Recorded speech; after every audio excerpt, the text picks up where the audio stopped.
Right, hello and welcome back. Apparently my throat just decided to be a little worse for wear, completely at random. And I have to, yeah, well, maybe say for transparency's sake that I've actually not been super well. I had a, well, yeah, let's just call it stochastic stomach chaos to just This used to be spare part of you the the lab in details. here. Not, There are a not a, few you know, parts scattered inside. not a big deal, but I've been feeling a bit out of sorts these past few days. A large But hook I'm that getting a sealed lot the better. maintenance hatch during the flight. Must be pretty sturdy. Yeah, that looks like a very big hook indeed. And the lever to open the hatch. Both made from heat-proof ceramics. Ceramics are good, I think. Oh, The that TAC makes sense. 92's wreck. If I could only remember how it crashed. Yeah.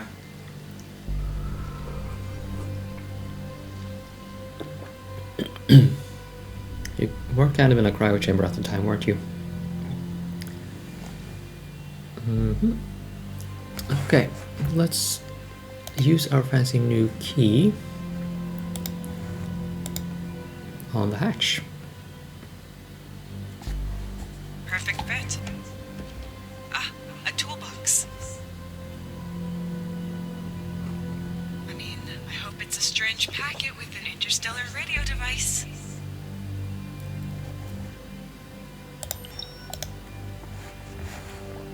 Okay, so let's right click the toolbox. Sorry, and this gives us.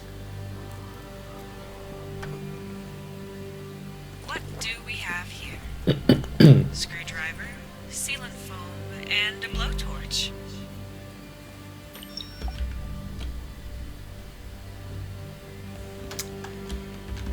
Yeah, they call it something else in the walkthrough, just saying. Which is one of the drawbacks to it. Anyway, back here we go to do this. Yes, I can reach it with that.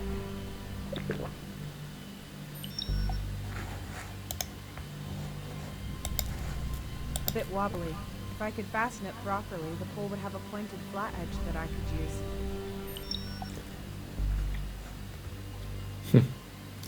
Yeah, you have a metal pole and a metal piece, of course you would put the two together. Okay, apparently we can't do that. Right. Back out we go.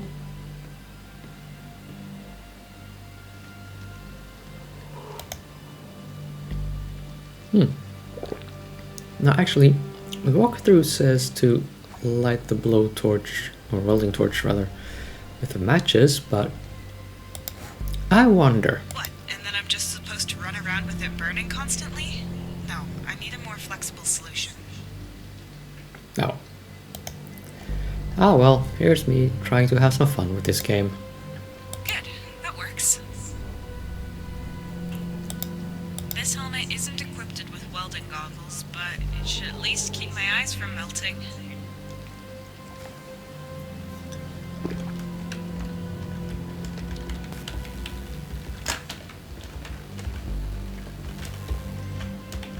She's doing that, I'm just rewriting things.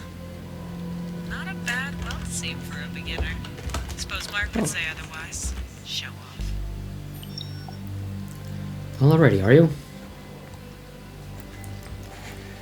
Okay, we have a metal spear. Let's use that on the plate we see here. This is where the mechanism should be.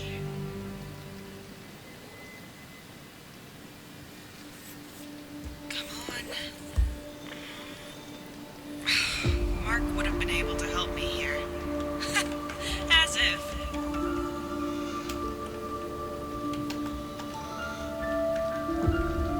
Yes, I knew it. There's a passage to the cockpit. Okay, well, The mounts on this panel look solid. I have to try it. Unpleasant, but unavoidable. Careful Just now. don't look down. That includes you, viewers.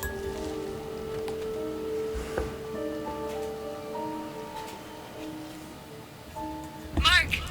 What? Nobody here. Did he just leave me behind? No, he would never do that. He would only go if he knew I wasn't in danger. And this is better than finding his body lying around. Wherever he is, we need help to get away from here. After breaking down, the first thing we need to do is send out an emergency signal. I hope someone will receive it. The earlier I get it done, the better. Mark has to wait. Right. Emergency signal. I need that console over there. Meaning this one. But let's look around. Okay, we don't need to do that. I don't think all these flashing lights are a good sign. No, usually they aren't. Not that I'm an expert on avionics or spacionics. Dude, I don't know if I know. The power cell slots are behind it. I should open it somehow. Screwdriver? I can always count on my Always one of these? screwdriver. Yeah. Screwdriver is our omni-purpose item in this game, I think. It won't turn on. Probably no power. The power cells for the cockpit are behind the cover below. I don't believe it. The power cells are empty. Mark explained to me how to properly utilize any residual charge. All slots have to be filled. I remember that much. But I have to rearrange the cells. If I relay the remaining energy to the communication transmitters, I might just be able to create a signal. But I'd also have to somehow broadcast the signal, and I need the control console for that. So both console and the comms need to be supplied with energy. So, essentially, as I understand it, these three red lights here need to have one green indicator, and then these two need to have a green indicator as well. So we need to rearrange these until things line up. That's easy, right? First we just join everything out, and let's stick it back together.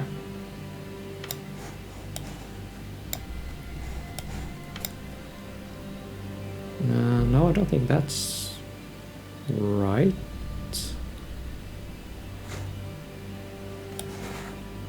No. Let's do it like this instead. That looks a whole lot better. Okay, the communication device and the display have as much energy as I can give them. Let's hope it works.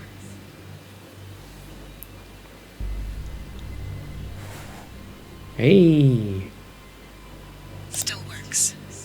Right then. Communication. Emergency signal. Start with option number 1. Low energy. Emergency signal cannot be activated. Okay, well that's a drag. Start go with. Okay, it doesn't respond to keyboard inputs, right? Low energy. Emergency signal cannot be activated. Low energy. Emergency signal cannot be activated. Oh, I thought these were blocked out after you'd picked them. Oh well. Low energy. Emergency signal cannot be activated. Oh, microwaves then. Low energy. Emergency signal cannot be activated. Damn it! Do something! You could at least make a little noise!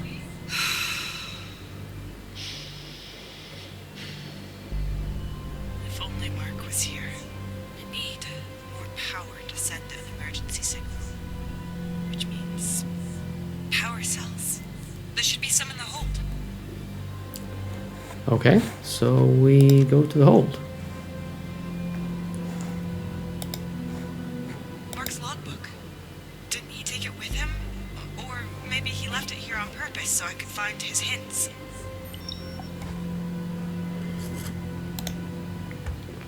Well, let's have a look. Mark's logbook. An old version, but he likes things retro. Maybe I can find some answers in it. It's not completely intact anymore. I'll remove the ID card. Then I can read the entries in my logbook. Handy dandy. So, for a shocker, we open the logbook and insert the other ID card.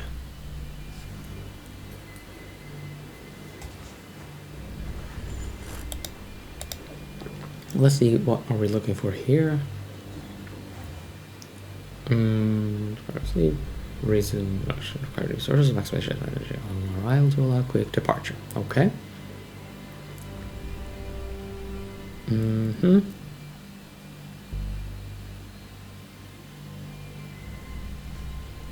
Now, this is kind of important to stick a pin in, memory gaps.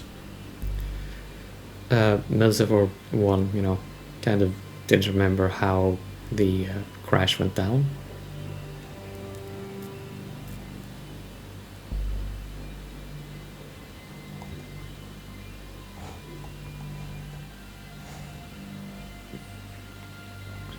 But it also feeds into another plot thread, but more on that when we get there.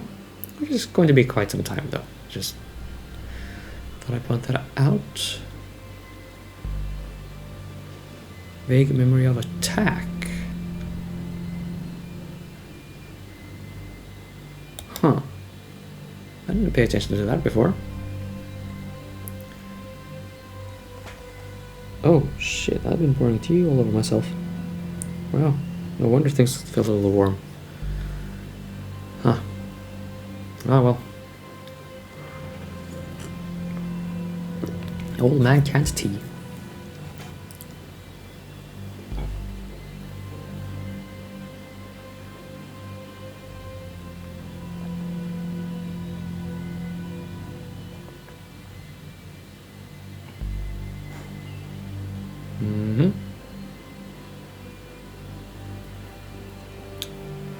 So people are being forgetful, that is the common thread here.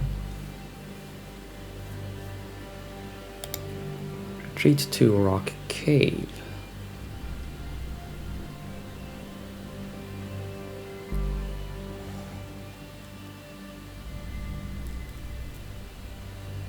Energy supply ensured, but energy cells permanently damaged. Full recharge not possible. Those sentences do not combine into a coherent message to me. Not sure if that's intentional or a glitch in translation.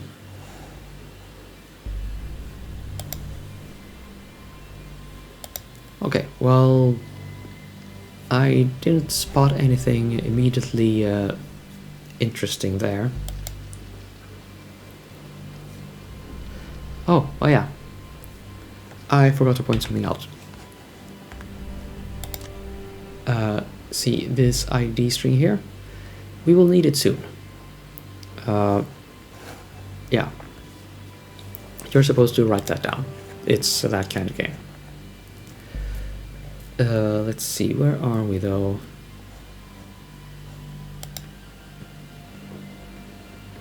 The card reader for the hold door. I need an ID card to use it. Okay, well, let's use ours. Access denied. Strange. That's my card, and the bioscanner should confirm that it's me, and that I have access. Something isn't right here. I'm sure Mark is authorized with his ID card. Yeah, something do be strange. Don't let me down.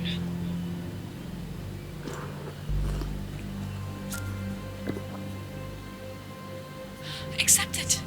Oh, it requires further authentication? There's security, and then there's paranoia. I need the key code that Mark sent. And if you muck about, you will find out that it is a 5-digit code. And if you look little bit closer, you can see that there are fingerprints on 5 numbers here and the submit button. So the idea is to figure out in which combination these are used. And if you remember Mark's ID code, it was 20194. Mark secured it with his ID number. And we're How done. could someone so forgetful Oh, fly hi, a dishwasher. spaceship? Okay, well, anyway, we go into the cargo hold. I'm in! But what is all this stuff? I should stay away from it, but all the technical equipment is down there. Most importantly, power cells. With it, my only hope of sending out an emergency signal. Now, this is kind of difficult to spot at first, but you can actually cross over to the other side over these crates here. This smoke, though, is a hazard, and you're kind of not meant to, you know, go down and inhale it without at least some kind of a helmet. Let's just see. Yeah, to the tank console we go.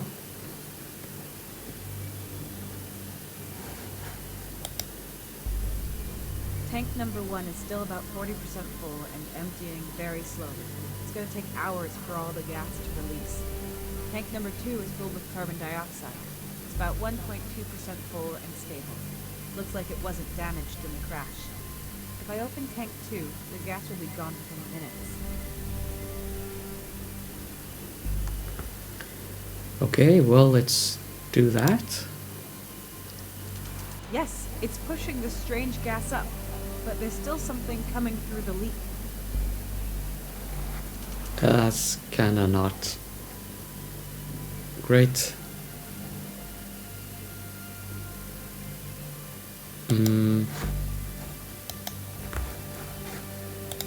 Sealing foam on leak. Let's go. It won't work while the gas is coming out with this much force. Huh. Okay, so did the orcs actually lie to us that we're meant to open tank 1 instead? Yeah. Open tank 1. And then, after we do all this, we open tank 2. Sealing foam on leak. Now here we go. Can't stop the gas from coming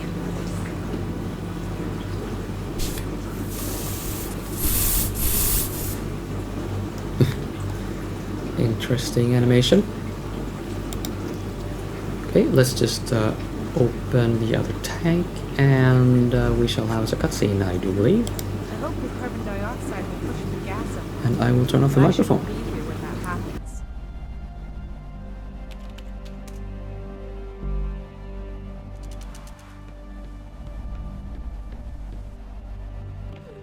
Four or 5 minutes should be enough. But after that, I need to ventilate the room well.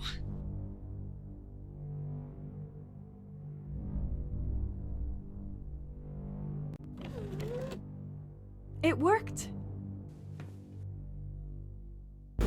Mark isn't Okay, down well, there I'm either. back, and the dishwasher too. Neither is his body, so that's good. So, all we need to do now is climb down here and get So the things. Pull yourself together, Tessa. So what? He's not here. You can manage on your own. All you need for an emergency signal are power cells.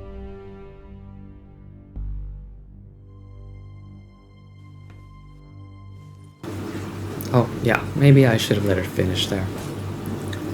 Anyway, we just go down and check the chest, and we shall have us a grand old cutscene. Okay. This is the last straw.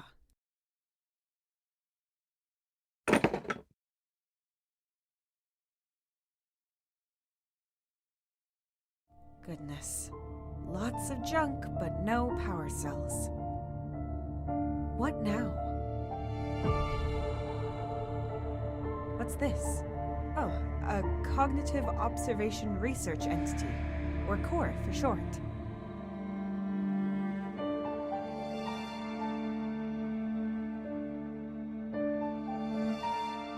We use these things to reach places we can't get to ourselves. They can fly, scan, send data, and are equipped with a speech module. I need an ID card to activate the drone. Maybe it could help me out of this situation. And even if it can't, at least I'll have someone to talk to. Then I can complain to Core while I'm starving.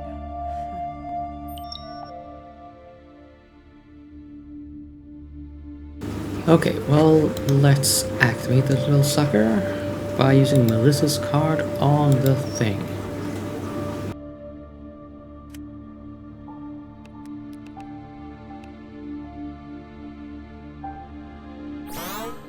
Unit activated. Assigned to Melissa Luna, Explorer. Good day. Core ready to assist you, Miss Luna. Incorrect. Tessa Carter. That's my name. Name change. Tessa Carter. Confirmed. I am glad to be of service, Ms. Carter. What are your orders? Where should we begin?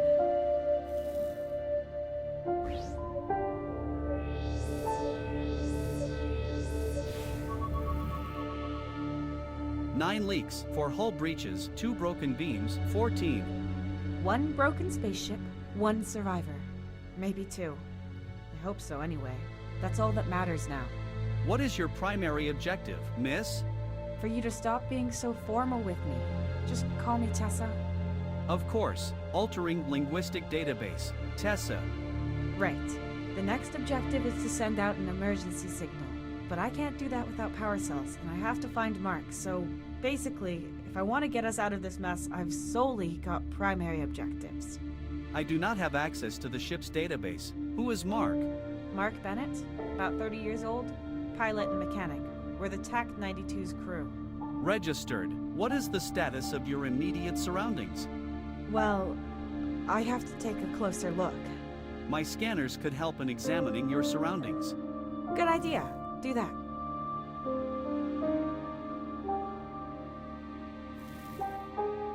Nine leaks, 4 hull breaches. Okay, we should be back in control any second now. Let's just scan it outside. Confirmed.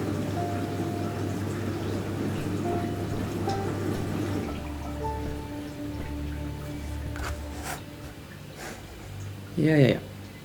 So, for some unknown reason, we actually get 3 shortcut keys for the core functions. Yeah, we will get more as we go. This is just the first one. I mean, not that we have a lot of, actions to bind to keys, so having 3 is not too much. But still seems kind of over the top. Similar to Earth's atmosphere, breathable for humans. You can take off the helmet, Tessa. Good. I prefer it this way. Smells slightly burnt, but with the wind coming from over there, it kind of smells like stagnant water. Better than this canned air, anyway. The TAC-92's wreck. That never happened to me, I think. Core, was this caused by a technical fault? The TAC-92 type IMC space gliders are known to be quite reliable. At the time of the crash, I was not connected to the system, and the ship's main computer is currently offline. A rescue team will recover the black box. However, I can see the ship has been modified. Usually, they are used for short-distance flights between planets, but this model appears to have been equipped for a longer flying distance. Trying to repair it would be optimistic.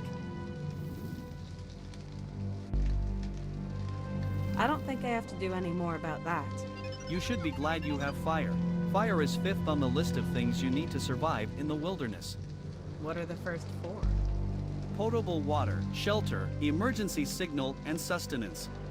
2 out of 5. Could be worse. There are 17 things on the list. You have fulfilled 2 of them, and 2 more are half fulfilled. Okay, 2 out of 17 then. Right, let's do that scan and wrap up the first day. Okay, here's the plan. We look for life, for some water and food, of course. And maybe keep our eyes peeled for any buildings or anything useful.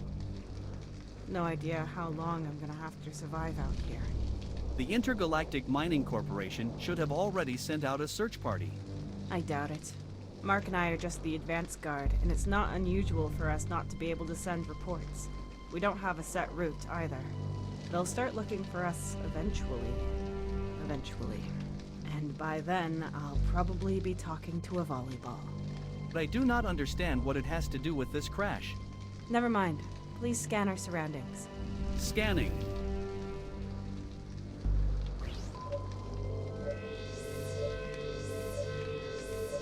Scan complete. Scan radius of about 400 meters. No signs of relevantly sized life forms. No artificial constructs or buildings. Relevantly sized? And what size is relevant to you? Anything bigger than a fully grown male Balinese toucan. A what? A male Balinese toucan. Their average size in all dimensions roughly represents that of the average-sized, fully grown earthen life form. You're joking, right? Statistics are not a joke. Well, that doesn't help me. Compare the data to something I know. No more than 8 letters. Equivalent to a medium-sized dog. Equivalent to a chicken 49.9% larger than average. Equivalent to exactly 11 hedgehogs. To recap, a Balinese toucan is roughly the size of 1.5 chickens. Any more data? The environment is mostly comprised of stone. Water and simple flora can also be detected behind the landing zone. No signs of Mark? Damn. My mineral samples can wait. We should look for water and plants. New data! I am registering a weak but repeating radio signal. Where is it coming from? It originates from the planet's surface. The signature is inconclusive. Could it be coming from the Intergalactic Mining Corporation? The possibility of that lies at 29%. Can you locate it? I can only ascertain a rough direction. To interpolate a position, we would have to get closer. I guess I don't really have a choice. Let's see what's behind it. Maybe it's a distress signal from Mark.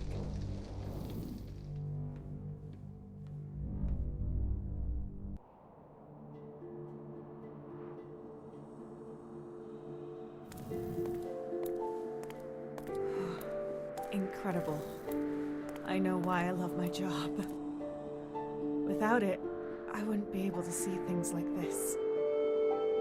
We followed the crash's progression. These must be the plants you were talking about. Well, they're not flowers, Core, let me tell you. More of a smelly swamp. I do not categorize flora and fauna by their feel-good factor, unless you wish to update my software accordingly. In that case, I would request the following hardware as well. Arms. Okay, forget it. At least it's not just rocks again. What are those tiny lights? Small life forms. Interesting. A good sign there might be more to this planet. If we flew over this place with the TAC-92 before we crashed, could something have fallen from the ship that's now emitting the signal? Theoretically. But the ship's inventory was complete, so the signal I am receiving cannot originate from a technical device known to us. We can't get any closer. We need to get down there.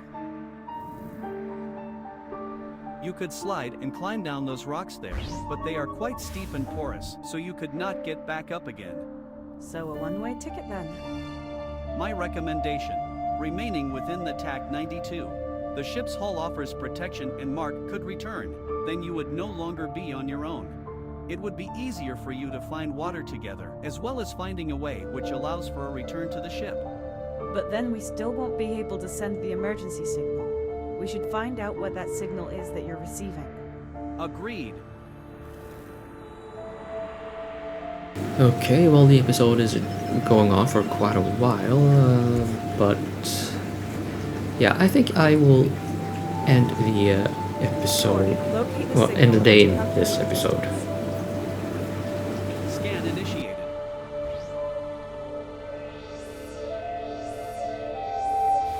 Signal detected. Calculating.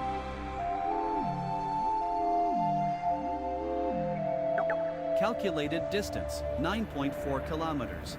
Possible deviation up to 21%. So, about 10 kilometers. Or about walking distance of 2 hours. In the summer, with shorts. With an ice cream. On a foreign planet with unknown dangers and terrain, wearing a spacesuit, though, might take a little bit longer. Including these factors, I calculate a walking time between 9 and 11 hours with a high probability of death. As long as we find something capable of sending a distress signal at the end, I even prefer some interesting trail over a yellow brick road. What is that? Cord, do you see that? Record. Confirm. A pulsating light. Recording started.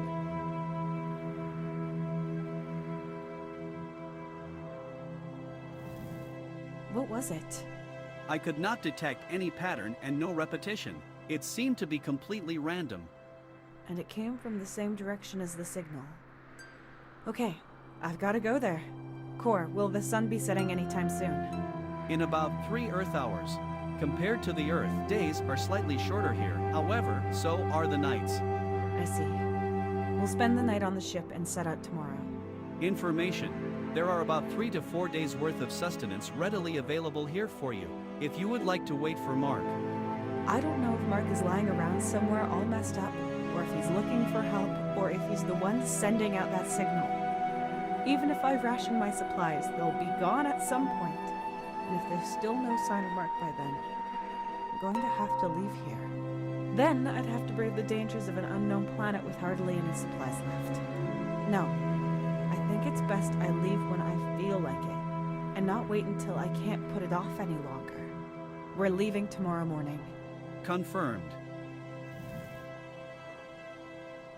Okay. But yeah, I think I actually changed my mind a bit. I will return to the ship, but I will... Yeah, I just looked at the time, and let's do the whole cutscene on date transition in the next episode. So I ask you all to stay tuned and see you back for the next episode, I do hope. Until then.